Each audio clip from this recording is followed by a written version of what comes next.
All right. Hey, welcome back to the Go for CEO channel. This is John the Bomb. Building others means business. And so cool. I'm a dad of three girls. This young lady has been a savage in business. Now, you know, Savage Growth Partners is what she established and founded. So she's been doing some really cool stuff in the performance-driven agency, right? She's service-based businesses achieving 7 to 8 figure revenues.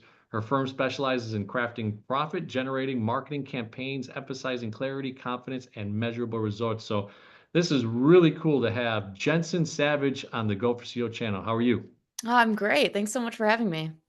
That's awesome. Awesome. So, yeah, we're excited. I mean, by the way, subscribe to the channel and say that enough.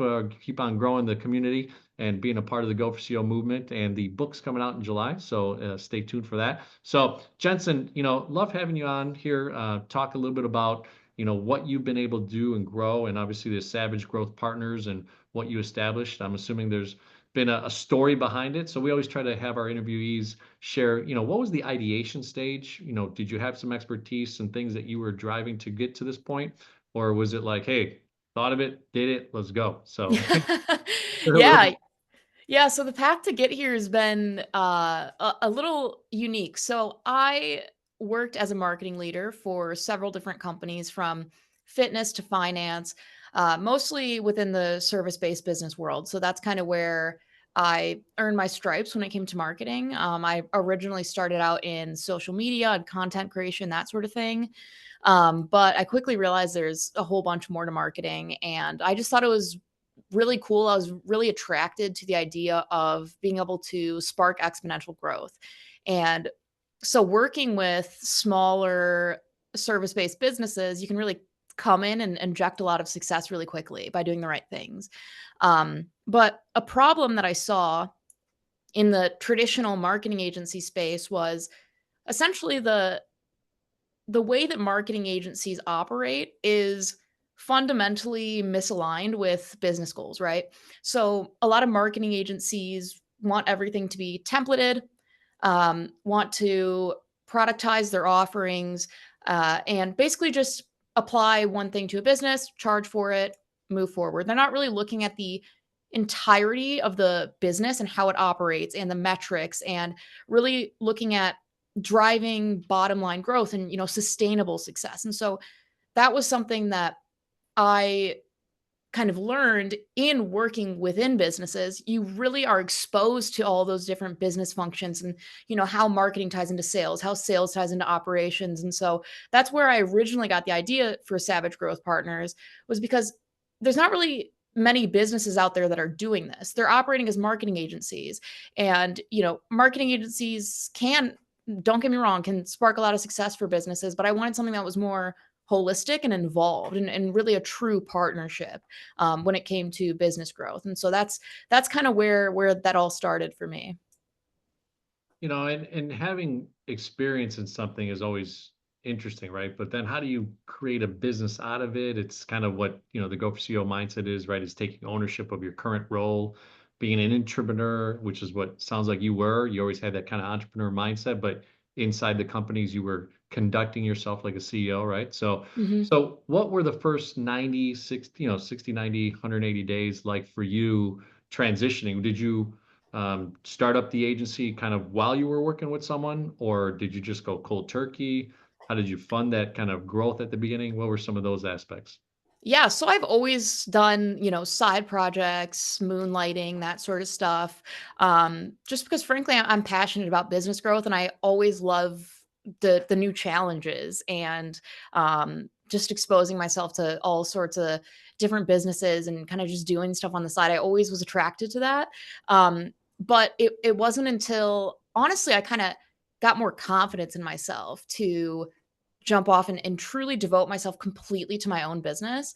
And it's funny because, I had generated tens of millions of dollars before I ever jumped off to do my own thing. And it's funny that, I had this evidence, this empirical evidence that I could do this thing, but it took me so long to like break through like the mental barrier of like, I can do this. And so that's what kind of sparked me really going off on my own, was having that confidence in myself. But as far as what the first, 90 days of the business looked like, honestly, a large portion of that was not even, trying to market the business, trying to sell my services. It was really kind of crystallizing what I wanted to be in the business, because I never wanted to set out to just make money or, just do the highest volume of deals possible. Um, because there's so many ways that I could do that, probably in an easier way.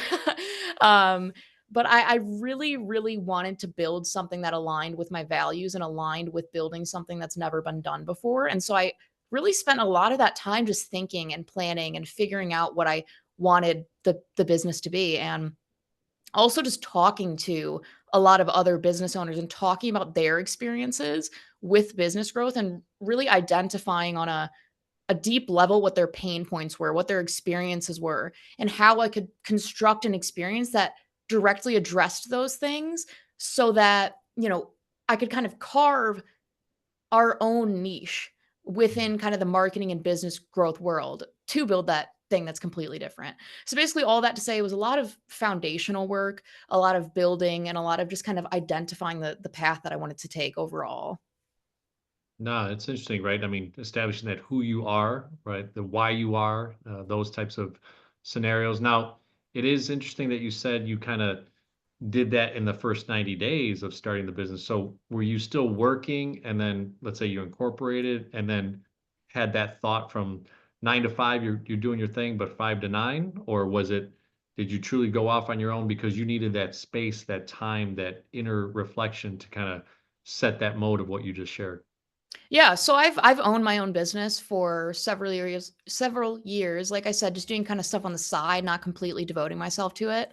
But yeah, so kind of started with doing more moonlighting stuff, and it wasn't until I had a deal that was substantial enough to be like, okay, I can easily devote all my time to this. Where it was like, okay, now I have the financial capability to step into this 100%. And so that was logistically the precipice for being able to step off. So that's what that looked like, kind of starting with deals. And sorry if you can hear, there's a train in the background here. Um uh Starting with the deal, and then being able to kind of expand from there, because I had that financial capability then to devote more time and energy to doing it. And it's a real thing, right? So Go for SEO community, we've met with so many business owners throughout the last few years. You know, Jensen's talking about, right, that real thing that you're in that entrepreneur spirit. You have that entrepreneurial thing that you're doing, right, from let's say 5 to 9 or even before, office hours in the beginning of the day. But then finding that opportunity where that big windfall of a client that can support you for a burn rate, right, of 6 months or 3 months, and then it kind of gets you going. So that's pretty awesome stuff. And you didn't do any lending or anything like that that I guess capitalized you up front, or you did full bootstrap. Nope, just bootstrapped it. Awesome, awesome. And I love that. That's part of the spirit of what we all are, combining our efforts in the entrepreneur spirit. Um, so, as you put this thought together and started to kind of formulate what you were really about, this first client gives you that extra oomph to kind of get off the nest or to get out of the nest. What were some of the ways that being in the marketing kind of savage growth, scenario that you were doing while you had this one client? How were you starting to market and build, momentum to more clients? Yeah, so I think it's funny because so that one client sparked so many different referrals and word of mouth relationships coming from that. So that was the biggest way I started to build initial clients. Um, and then from there, I was just building up case studies and testimonials from the work that I did with those people. Um, so yeah, I would say very first step was just doing good work. And honestly, deals from that point just kind of started to come to me. Obviously, there's been other strategies since then, but that was kind of the start of having deals start to flow in. All right. Well, I'm gonna have to test you a little bit because we all say, hey, good work breeds referrals, but most people aren't thinking of, hey, this person did good work for me. Let me just refer them people. So, what were some activators that you had? Was it the way that you engaged with that one main client? Was it you were enhancing the relationship and you were saying to them, hey, do you know of other people that you work with that are other companies that would like to have this type of service? What were some of the ways that you kind of planted the seed in that scenario? Yeah. So the client was a franchise system. So I was working with multiple franchise owners. So that was kind of beneficial in the sense that, there were more connections that they had than just, one person would have. So there was that kind of innate benefit there. But other than that, I would say, I never asked for referrals, oddly enough. So um, I would say the biggest thing, though, that sparked people just bringing people my way was that going above and beyond factor and doing something that other people don't do. Like going out of my way to say, "Hey, I identify this opportunity for you that I think we should do." Just showing that level of care that I think is often overlooked, especially in the marketing world where it is very transactional, it's very, canned in a lot of cases. I think that was a big reason that people sent people my way was that they could feel that genuine passion and care and value that I brought to the table, and they would, have other business owners that were in a similar space and they're like, "Hey, you got to check this out," because they're having their marketing woes and they're like, "Hey, we're getting great results here. This company's great." And so that's just kind of how those first couple came through.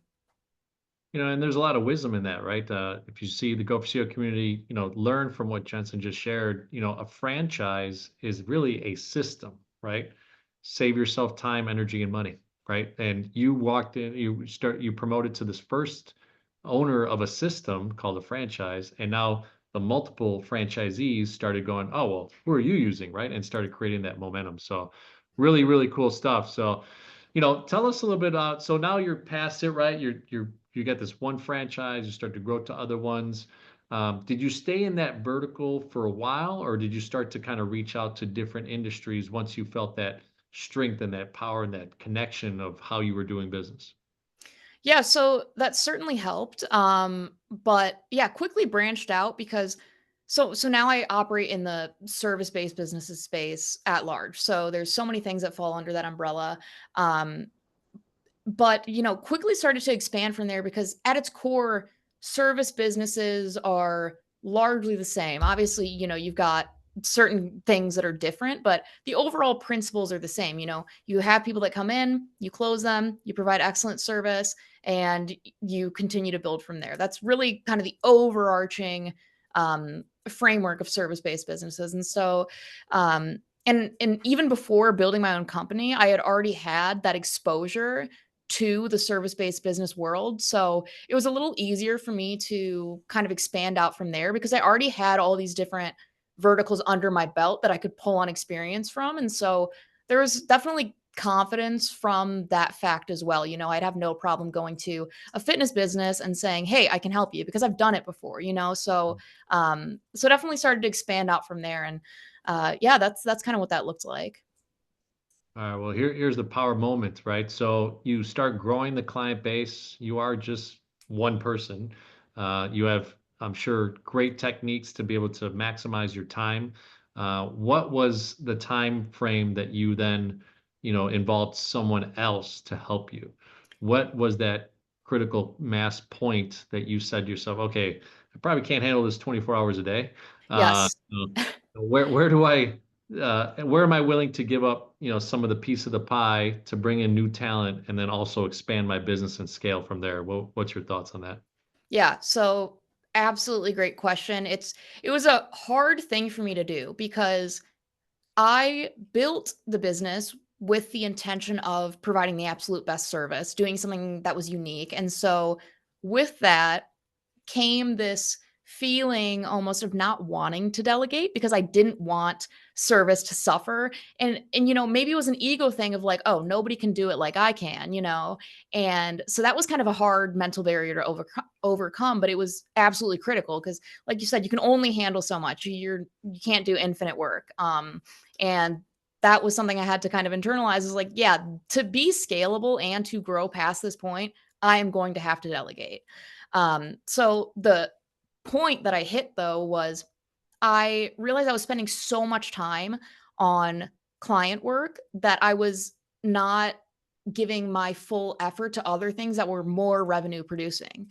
Um, there was so many opportunities out there for me to go to networking events. I have a lot of success when I meet people face to face with closing new clients, but it's like I can't do that if the clients that I do have, I'm completely head down all the time working on their stuff, which I'm happy to do, but again, it's a barrier to producing more revenue. So that was a big reason where I'm like, okay, I have to bring somebody in and I have to just teach them the way that I do things around here, and I need to focus my attention on things that are going to push the business forward. So that was kind of that mindset shift that brought me to beginning to delegate.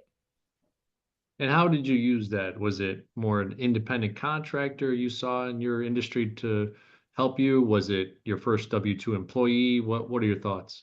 Yeah, so I started with independent contractors because I had more what's the word? Like a defined project scope that I wanted them to help me with, but kind of as things went along, I started to have people that I'm like, okay, you need to like actually come onto the team because like I said, I look at things as a whole when it comes to the business strategy. And so I needed the people on my team to be more involved than just that, hey, I'm doing ads for you sort of thing. And I can provide them guidance and whatnot. But ultimately, to get that investment that I wanted, I had to build an actual team. So it started with independent contractors, but it moved from there. Nate, and was it more local based, or did you start seeing kind of job ads, or maybe using independent sources like a Fiverr type thing? Where were the people coming from? Yeah, so I got my first couple people on Upwork, and then from there, I've used LinkedIn for hiring. Yeah, Okay, so for the independent contractors, I used Upwork. because they were so job specific. Yeah, yeah, that was the thing, and I really wanted to, yeah, like you said, get a specialist, and it was also important for me to be able to see their reviews and whatnot too, especially for kind of overcoming that fear of giving any responsibility to anyone. But yeah, so that's where I found those first couple people. And you've said fear a couple times, so I'm very cognizant. The SMB world, right, small to medium-sized business, has this chokehold at the initial probably $1 million of the owner, the founder, thinking, like you said, they're like, it's not necessarily ego, but it also is like, I want to do the best I can. I started this business. I have a passion for it. I'm the guy or gal that does it the best. Hmm. And that unfortunately holds, as a commercial banker in my day-to-day life, companies from going from 300,000, half a million, a million. Once you get to that seven figures, you just can't go it alone, right? And before that, to 3 million or 10 million or $20 million companies, right? Um, Hmm. but it is a hurdle. So, did you use some sort of peer group? Did you read some books? Were you part of a mastermind that just kind of helped you solidify that mindset and help you break through, or maybe just a mentor that you were a mentee of? Yeah, so I read a ton of books. So I think that definitely contributed to it. But it's also funny because I think one of the things that I just told myself that really shift my mindset toward wanting to delegate was that I needed to take my own advice because I've worked with so many businesses to help them grow. And a lot of the time that involved, we need to hire a salesperson. We need to Mhm. hire a person to deliver the service. It's so obvious when you're not actually in it to look and say, okay, you have all these leads coming in and you're closing them, but you're not able to deliver the service. Great. All you need to hire is somebody to do those operations and do it well. And that's so easy to say from an outside perspective, but it's like, yeah, that's obvious, Jensen. Like, of course, And so once I accepted that for myself, it was really just that simple, honestly, of just taking my own advice because I knew how to grow businesses, but it was just applying those same lessons and things that I've done for other people to my own business. Yeah, sometimes it's hard being the prophet in your own land, right? So Oh, 100%, 100%. per se, right? So awesome. So look, a lot of times, when you're growing a business and you're starting to build that revenue and then you're bringing on people, you're trying to think like, well, how do I manage the finances, right? And how do I start to be able to save some money for the owner side and distribution at the end of the year? And how do I allocate resources to then maybe impact the best tools that I'm using so that I can upgrade the quality? What were some of the ways that you started learning that, and what were maybe like first two, three buys that you had to do that are purchases that really enhanced the business? Yeah, great question. Well, I think as far as a mindset thing, that was something that I learned pretty quickly was I just set aside a salary for myself and was just gonna, pay myself and everything else was going to go toward growth and paying employees. I kind of separated the business's money from my own in my head, because I think sometimes, especially when you're a freelancer, you're a solopreneur, you're getting money coming in and you're seeing it as your money, your money, your money and you're taking it out and then you're not putting it back into the business, which ultimately hinders the growth. So that was something that I was like, yeah, I've got to start doing things to invest back into the growth of my business. Um, but as far as what that looks like in practice, something I did was invest in a lot of different softwares to make things quicker and easier and more systematized. Um, is it systemized or systematized? Systemized. I like them both. Yeah, I've seen, I was like, I'm not sure now that I'm saying it out loud. But anyway, making things more streamlined. yeah. And so I invested pretty handsomely in a lot of different softwares like that. Also, paying for ads, paying for salespeople, paying for team members. Those are the first couple things. And honestly, that's pretty much it even now. I don't have super high overhead, but those are the things that I definitely make sure to carve out money in the business for. That's great. Well, and there's strategy to that. Each area of business does have its development, and that's why, what got you to $1 million does not get you to 10. What got you to 10 is not going to get you to 25. Those types of benchmarks are certainly things that I see, right, from a commercial banker standpoint and kind of seeing the revenue size and where CapEx needs to come in for maintenance and upgrades and all those types of things. So there's Mhm. definitely a play. Let's bring up the side view there where you have the click funnels. It's such an interesting dynamic, Russell Brunson and putting what he's put out there as a value add for business owners. How did you start to use it? Was it something that you used right away? Was it something that you've adapted into? You're a double comma person, so tell us a little bit about how that incorporated into Savage Growth. Yeah, so that was one of the first marketing tools that I ever really dove heavily into.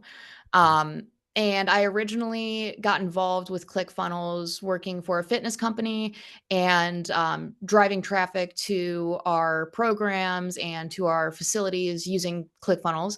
And so that's where I really saw that first bit of success in the kind of performance marketing world.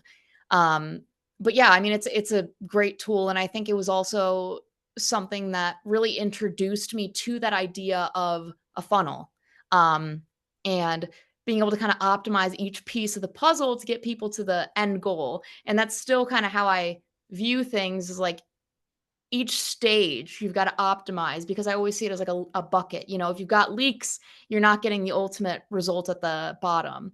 And so that was kind of what originally introduced me to that idea. But yeah, so ClickFunnels is amazing. I absolutely love it.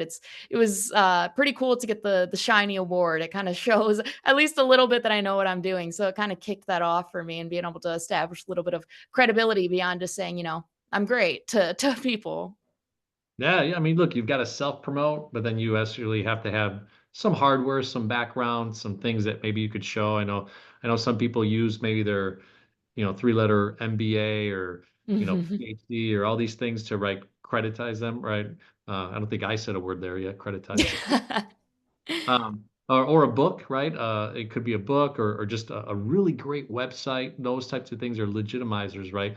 For people Mhm. to start to value you as someone that they're going to put money and time into. So, we've talked about scaling, your vision of how you built the business, the why behind it, some of the ways that you're, monetizing the tools that you're using.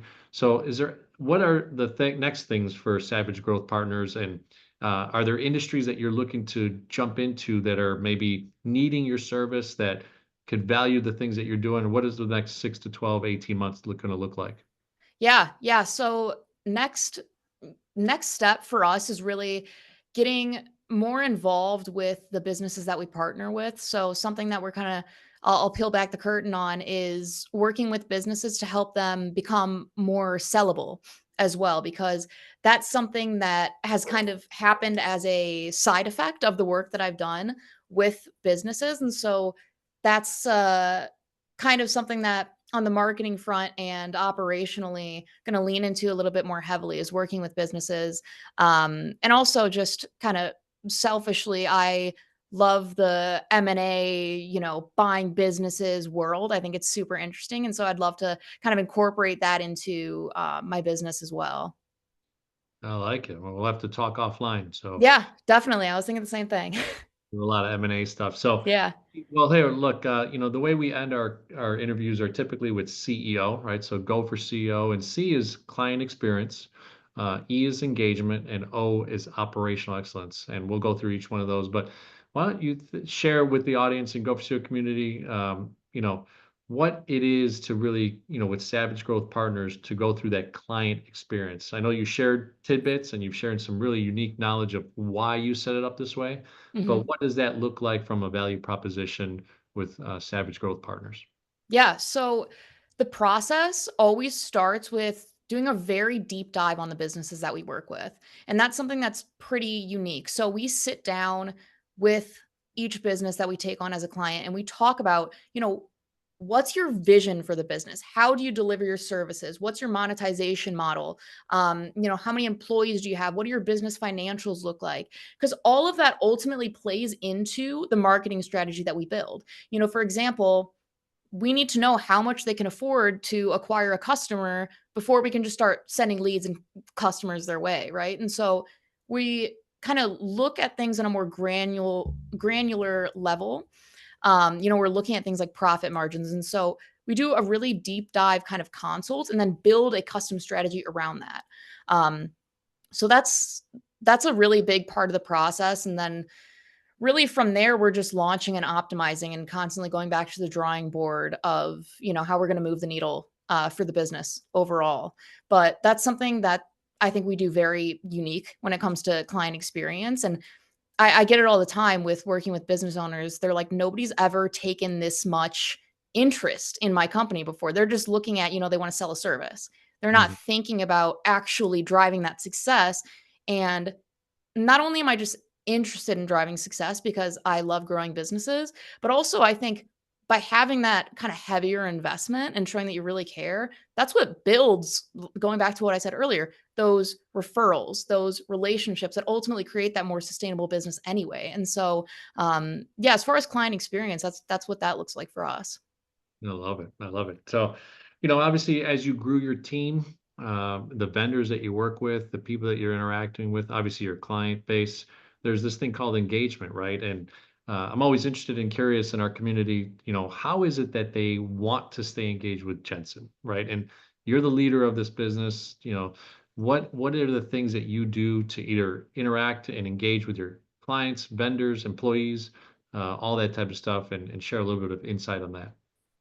Yeah, so I am big into the idea of servant leadership and just in general being a servant to the people that I interact with, whether that's clients or team members. Just going above and beyond to provide value because I'm a big believer in the value that you provide is the value that you'll eventually get back. Kind of even going back to client experience and what that looks like is just putting out that positive energy and just going above and beyond to like even with a team member like understanding what their goals are for their career and aligning their responsibilities within the business to align with their ultimate career goals.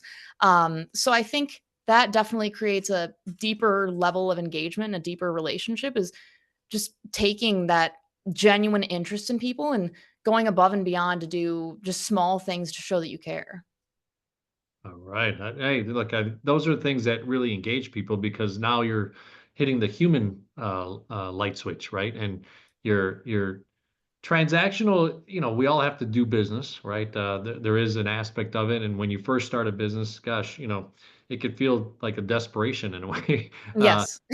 you need that next deal to come through, but as you establish yourself and as you could take a step back, turning that transaction into a long-lasting relationship is so key to longevity in the business and not just flipping from one idea to the next, right? So, Yeah. Really cool stuff. So last one is operational excellence. You kind of shared obviously using ClickFunnels and some of the tools. What are some other aspects and even AI right now? It's a big impact on business. Is it affecting your industry and what you guys do? What are the tools that you're using to maximize operational excellence? Oh yeah, yeah. There's so many tools, and as I mentioned before, I've invested handsomely in a bunch of different softwares and things just to make things a little bit quicker, a little bit more streamlined. If we can save a couple minutes a week, I'm all for it. So I have a whole tech stack of different AI softwares. I will recommend to other business owners out there if you don't already use AppSumo. That's an awesome place to get up and coming tools. A lot of them are AI driven, and a lot of them kind of help with operations in general. And yeah, so normally what you do is you pay for like a lifetime subscription to these things, and it's pretty cool. So I've gotten some awesome tools through that. Uh, but as far as operationally, another great tool is Asana. I love that tool for project management. There's all kinds of different capabilities, and you can build workflows and things that just make things simple, especially in a business like mine where there's 40 different things running at any given time. And on the AI front, like I said, there's a lot of tools that we use pretty heavily that have AI. So, for example, like with blog creation, we have a couple of different tools to kind of help us get started with blog creation. We don't just do, like AI generated blogs because it's not quite there yet. And we also like to have more of a customized approach when creating content because I think you need to have value within the content that you create, but it's awesome to do AI generated content and then kind of have that as a starting point and then be able to refine from there. It makes the content generation process like 80% faster. So yeah, those are a couple of things that kind of off the top of my head we've used that made things a lot faster for us. It's interesting. I've been diving into it. I'm almost 50. I know I don't look it. Um, but it's interesting to see my kids, right? A seventh grader, a fifth grader, and a kindergartner, all girls, kind of starting to talk to me like, "Hey, Dad, are you using AI? Like, I'm hearing this and hearing that, and look, ChatGPT can do this and all that stuff." And as I've written my book, I've taken some of that ability to take what I created and enhance it, right? And it's actually taught me over the last 3 to 6 months, like, oh, okay, it's not that it's taking over, because that's the scary part of media and what they're selling us, like AI is taking over everything. It's more like, oh, it's my tool, but it's like a really freaking smart tool. Yeah. Super fast, Yeah. and amazingly smart, and it's so incredible. So awesome stuff. So Jensen, what are some of the ways as we end the interview here that people can get a hold of you, that they can email you, that can social media, like where are you at and how do you like to be connected? Yeah, so great place to connect with me is LinkedIn. So if you search up my name, Jensen Savage, and connect with me there, you can also check out my website at savagegrowthpartners.com. Yeah, those are probably the best ways to get in touch with me. Well, I love it. Love it. Any last inspiring words? Obviously, like I said at the beginning, I'm a girl dad. Love seeing the women entrepreneurs. I'm going to have my daughter listen to this one, I uh, love it. because I think it's neat to see that aspect, right? And I'm an only child, so having three daughters, I think it's God's way of messing with me. So, Yeah, I would say parting words. I'm a big proponent of understanding that the process is going to involve failure. And when you mm, do fall, you've just got to get back up with no lack of enthusiasm and keep moving forward. So I think the more you accept that failure is just a part of the process and not happening because you're not good at your job or you're not doing enough, I think the more success you'll have. I love it. Well, hey, Jensen just dropped the bomb. I am John the Bomb. Building others means business. So awesome stuff. Thank you so much for being on the Go for CO channel. Yeah, absolutely. Thanks for having me.